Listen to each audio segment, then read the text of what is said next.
ಇವತ್ತು ಆಂಜನೇಯ ಸಂಪೂರ್ಣವಾಗಿ ತಮ್ಮ ದೇಹಕ್ಕೆ ಯಾಕೆ ಸಿಂಧೂರವನ್ನು ಹಚ್ಕೊಳ್ತಾರೆ ಅನ್ನೋದನ್ನ ಈ ಕತೆ ಮೂಲಕ ತಿಳ್ಕೊಳ್ಳೋಣ.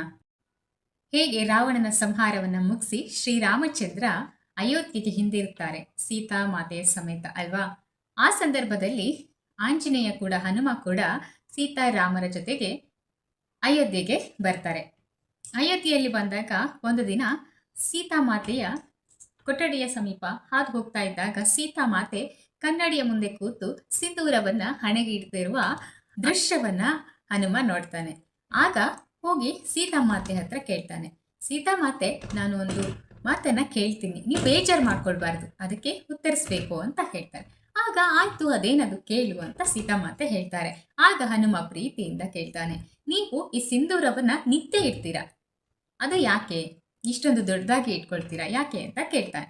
ಅದಕ್ಕೆ ಸೀತಾಮಾತೆ ಹೇಳ್ತಾರೆ, ಈ ಸಿಂಧೂರವನ್ನು ನಾನು ನಿತ್ಯ ಇಡೋದ್ರಿಂದ ನನ್ನ ಪತಿ ಶ್ರೀರಾಮಚಂದ್ರನಿಗೆ ಆಯಸ್ಸು ಆರೋಗ್ಯ ಎಲ್ಲಾನು ಹೆಚ್ಚತ್ತೆ, ದೀರ್ಘಾಯು ಆಗ್ತಾರೆ ಅಂತ ಸೀತಾಮಾತೆ ಉತ್ತರಿಸ್ತಾಳೆ. ಅದಕ್ಕೆ ನಾನು ನಿತ್ಯ ಈ ಸಿಂಧೂರವನ್ನು ಇಡ್ತೀನಿ, ಇದನ್ನ ಪರಮೇಶ್ವರ ಮಾತೆ ಪಾರ್ವತಿಗೆ ಹೇಳಿದ ಮಾತು, ಹಾಗಾಗಿ ನಾನು ನಿತ್ಯ ಸಿಂಧೂರವನ್ನು ಇಡ್ತೀನಿ ಅಂತ ಮಾತೆ ಸೀತಾದೇವಿ ಹನುಮನಿಗೆ ಹೇಳ್ತಾಳೆ.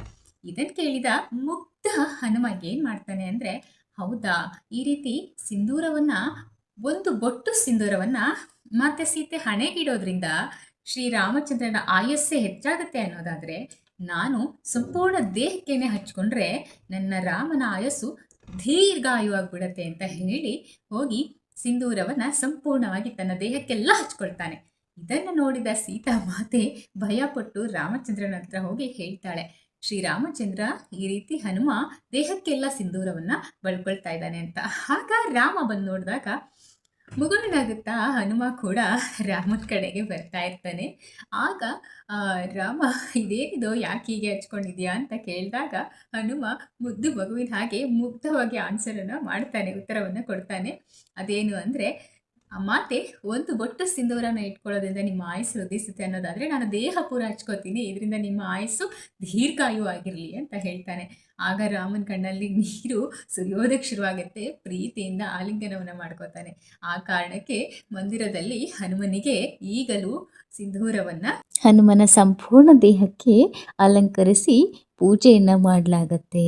ಈ ಮೂಲಕ ನಾವೇನು ತಿಳಿಬೋದು ಅಂತ ಹೇಳಿದ್ರೆ, ಭಕ್ತ ಭಗವಂತನ ಮುಂದೆ ಮುಗ್ಧನಾಗಿರಬೇಕು. ಎಲ್ಲ ತಿಳಿದವನಂತಲ್ಲ, ಎಲ್ಲ ತಿಳಿದರೂ ನನ್ನ ಭಗವಂತನಷ್ಟನ್ನೇನು ನಾನು ತಿಳಿದಿಲ್ಲ ಎನ್ನುವ ಸತ್ಯವನ್ನು ತಿಳಿದುಕೊಂಡು ಮಗುವಿನಂತೆ ಮುಗ್ಧವಾದ